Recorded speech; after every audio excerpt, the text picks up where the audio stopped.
দুপুরের খাওয়া দাওয়া সেরে এখন আমরা সবাই আতা খাচ্ছি, কিন্তু আতাটা খুব একটা ভালো না। এতদিন আমি জানতাম সাহেব তরমুজ খেতে খুব পছন্দ করে, আজ জানতে পারলাম ও নাকি আতা খেতেও খুব পছন্দ করে। ও যখন ছোট ছিল মা তখন একটা তরমুজ কেটে আমাদের সবাইকে দিয়েছিল, আর ও সেই তরমুজটা একাই গোটা খেয়ে নিয়েছিল। মিশো থেকে কিছুদিন আগে আমি ৪৫ রকমের সবজির দানা কিনেছিলাম। বুবাই দিদি তার মধ্যে থেকেই কিছু কিছু দানা নিয়ে এই এতগুলো দানা জড়ো করেছে বাড়ি নিয়ে যাবে বলে। আমার যে মালবেরি গাছটা আছে সেটার থেকেই একটা ডাল কেটে বসিয়েছিলাম, আর সেই ডালটা এই এত বড় গাছে পরিণত হয়েছে। ডালটায় অনেকগুলো বড় বড় পাতা তো বেরিয়েইছে, তার সাথে নিচে কত শিকড় বেরিয়েছে দেখো। এই ডালটা আমি সাহেবকে দেবো বলেই বসিয়েছিলাম, তাই গাছটা তুলে আমি ওকেই দিয়ে দিলাম। তবে গাছটা পেয়ে ও যতটা না খুশি হয়েছে, বুবাই দিদি তার থেকেও বেশি খুশি হয়েছে।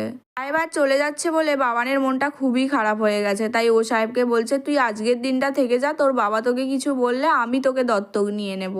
তারপর বাবান যখন কোনোভাবেই সাহেবকে আটকাতে পারলো না, তখন ওকে বলছে, তুই পড়াশোনাটা ভালো করে করবি। তখন সাহেব আবার ওকে ঘুরিয়ে বলছে, আচ্ছা তুই বিজনেসের দিকে মনটা দিবি।